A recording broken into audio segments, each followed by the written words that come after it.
പ്രേക്ഷകർ കണ്ട വീഡിയോ ഒരു ക്രൈസ്തവ സന്യാസിനി ഉറ്റവരും ഉടയവരും ഉപേക്ഷിച്ച ഹൈന്ദവനായ ഒരു സാധു മനുഷ്യൻ മരണപ്പെട്ടപ്പോൾ അന്ത്യകർമ്മം ചെയ്യുന്നതാണ്. മതഭ്രാന്തി പിടിച്ച പലരും പറയുന്നതാണ് കന്യാസ്ത്രീകൾ മതപരിവർത്തനം നടത്തുന്നുവെന്ന്. ഇത് മതപരിവർത്തനമല്ല, മനപരിവർത്തനമാണ്. മത തീവ്രവാദികളും സംഘപരിവാറുകാരും BJP-ക്കാരും ഒക്കെ കണ്ണു തുറന്ന് കാണണം. ഒരു കന്യാസ്ത്രീ അനാഥരാക്കപ്പെട്ട ഒരുവന്റെ മകളായിത്തീരുന്ന കാഴ്ച.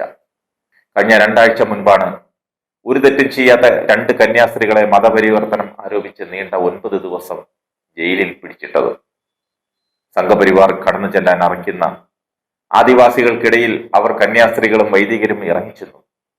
കുഷ്ഠരോഗികളെ പരിചരിച്ചു. വിദ്യാഭ്യാസം കടന്നു ചെന്നിട്ടില്ലാത്ത ഇടങ്ങളിൽ വിദ്യാഭ്യാസ സ്ഥാപനങ്ങൾ സ്ഥാപിച്ചു. അവർക്ക് വിദ്യാഭ്യാസം നൽകി. ജാതീയത കാരണം തൊടാനറച്ചു മാറ്റി നിർത്തപ്പെട്ടവരെ ചേർത്തു നിർത്തി. ഇതൊക്കെ എങ്ങനെയാണ് സംഘപരിവാറിന് ഉൾക്കൊള്ളാനാകുന്നത്?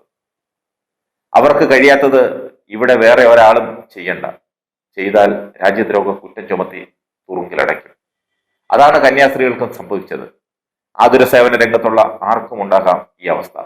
കാരണം ഈ രാജ്യം ഇപ്പോൾ ഭരിക്കുന്നത് സംഘപരിവാറാണ്. ഇന്നലെയും വൈദികർക്കും കന്യാസ്ത്രീകൾക്കുമെതിരെ ഒറീസയിൽ ആക്രമണം നടന്നു. BJP-യാണ് രാജ്യം ഭരിക്കുന്നത്. രാത്രിയിൽ എന്തിനാണ് ഇവിടെ വന്നത്? പിന്നാലെ ആക്രമണം. ഒഡീഷയിൽ ഇന്നലെ മർദ്ദനം നേരിട്ട മലയാളി വൈദികൻ വിതുമ്പിക്കൊണ്ട് പറഞ്ഞ വാക്കുകളാണ്. ഒഡീഷയിൽ ബജരംഗ് ദൾ പ്രവർത്തകരുടെ മർദ്ദനമേറ്റത് കുർബാനയ്ക്കെത്തി തിരിച്ചു പോകവെയാണെന്ന് ആക്രമണം നേരിട്ട മലയാളി വൈദികൻ പറഞ്ഞു. ഒഡീഷയിലെ ജലേശ്വറിലാണ് ബജരംഗ് ദൾ പ്രവർത്തകർ കന്യാസ്ത്രീകളെയും മലയാളി വൈദികരെയും മർദ്ദിച്ചത്. ഇന്നലെ വൈകിട്ടായിരുന്നു സംഭവം. ഇടവകയ്ക്ക് കീഴിലുള്ള ഒരു വീട്ടിൽ ചരമവാർഷികത്തോടനുബന്ധിച്ചുള്ള കുർബാനയ്ക്ക് പോയതായിരുന്നു ഇവർ.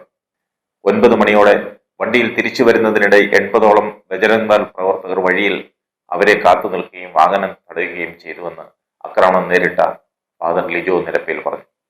എന്തിനിവിടെ വന്നുവെന്ന് ചോദിച്ചപ്പോൾ പ്രാർത്ഥനയ്ക്ക് എത്തിയതാണെന്നും കാര്യങ്ങൾ വിശദീകരിച്ചുവെങ്കിലും അവർ തർക്കിക്കാൻ തുടങ്ങി. കൈകൊണ്ട് പുറത്തടിച്ചു. ബൈക്ക് നശിപ്പിക്കുകയും എല്ലാവരുടെയും മൊബൈൽ പിടിച്ചു വാങ്ങുകയും ചെയ്തു. വണ്ടിയിൽ നിന്ന് പുറത്തിറക്കിയാണ് മർദ്ദിച്ചതെന്ന് ആ വൈദികൻ പറഞ്ഞു. രാത്രിയിൽ എന്തിനാണ് ആദിവാസി കുടുംബങ്ങളുടെ അടുത്ത് വന്നതെന്നും മതപരിവർത്തനത്തിന് വന്നതല്ലേ എന്ന് ചോദിച്ചായിരുന്നു അതിക്രമം.